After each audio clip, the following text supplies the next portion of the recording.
Un campement de fortune dans un quartier bourgeois de Bucarest, la capitale roumaine. Ils viennent de tous les coins de Chine. Recrutés l'hiver dernier par des entreprises de construction, ils se sont installés là pour protester contre les abus dont ils ont été victimes. Certains se confient à la caméra, à condition que l'on dissimule leur visage. On est venu en Roumanie pour travailler et à un moment donné, on n'a plus été payé. On ne nous a pas donné de permis de travail. Alors on s'est mis en grève et on est venu devant l'ambassade de Chine pour demander de l'aide. On a payé beaucoup d'argent à des intermédiaires en Chine, plusieurs dizaines de milliers de yuans pour pouvoir venir travailler ici. On a dû emprunter pour ça. Et maintenant, on a de grosses dettes en Chine qu'on ne peut pas rembourser parce qu'on n'a rien gagné ici.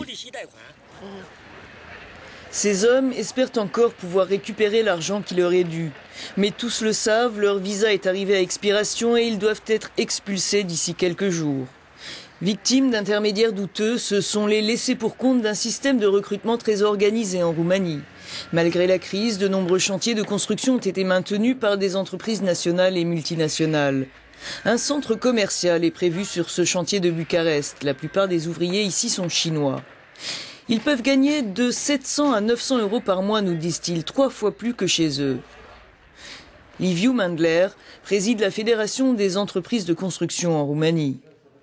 Il récuse toute responsabilité quant aux malversations dont ont été victimes les grévistes.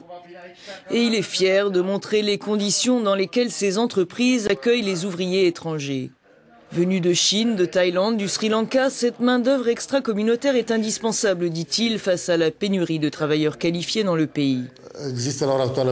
Il manque actuellement 27 000 employés dans le secteur de la construction et plus de 12 000 dans d'autres domaines. Je n'ai pas trouvé d'ouvriers qualifiés dans les pays de la communauté européenne. Soit ils étaient trop chers, soit ils ne voulaient pas venir travailler en Roumanie. Dans les autres pays de l'Union européenne, ils touchent des salaires de 1 500 à 1 600 euros net par mois, ce qui en Roumanie veut dire 2 700 à 2 800 euros bruts.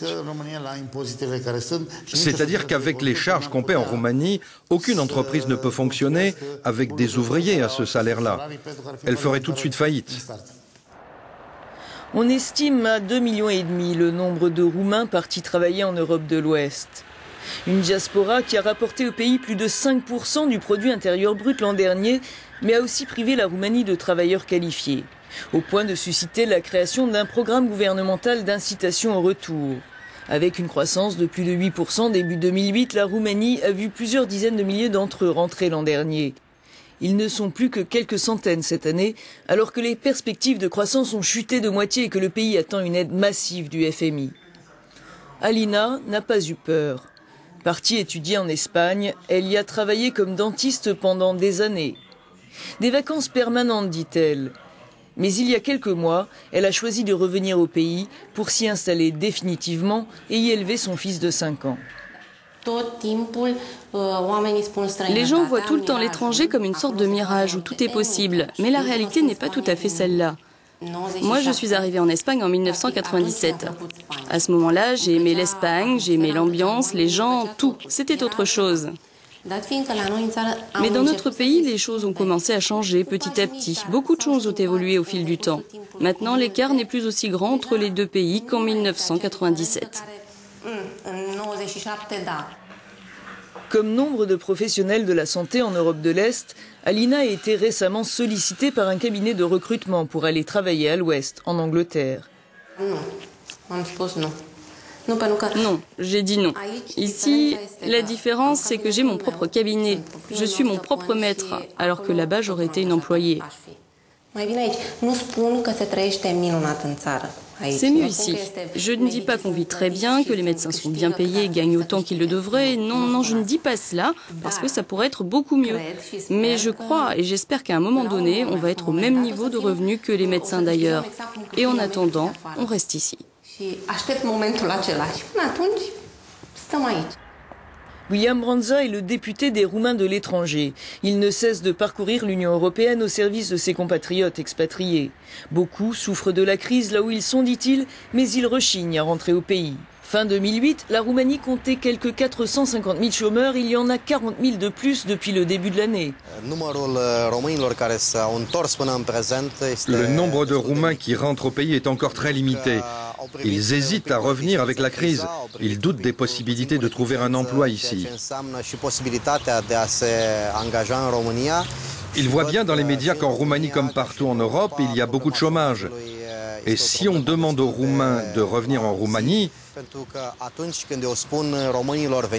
alors il faut avoir clairement quelque chose à leur offrir, c'est-à-dire un emploi, la possibilité de s'acheter une maison, leur assurer que leurs enfants pourront suivre une bonne scolarité et pourront maîtriser suffisamment la langue roumaine.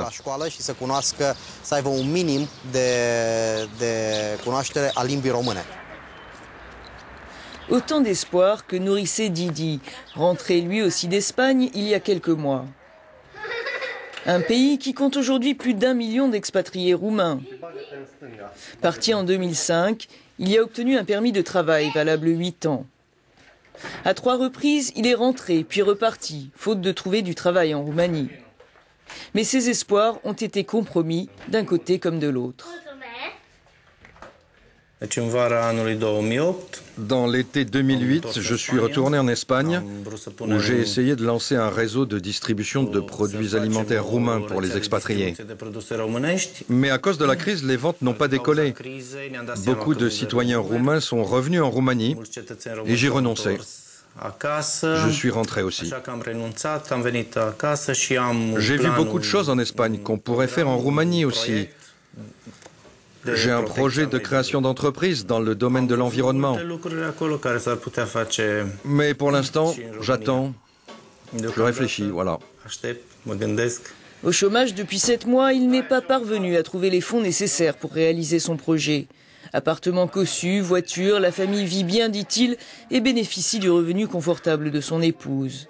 Nostalgique des belles années en Espagne, il hésite pourtant à repartir.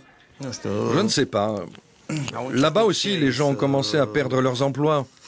Et je trouve ça un peu gênant, cette période de crise, de partir en tant qu'étranger dans un autre pays et de prendre l'emploi de quelqu'un d'autre là-bas. Il faut avoir un peu de respect. Chacun chez soi, dans une Europe en crise, les ambitions du marché unique sont bien mises à mal par la débâcle économique. Et la notion de citoyenneté européenne pourrait elle aussi en prendre un sacré coup.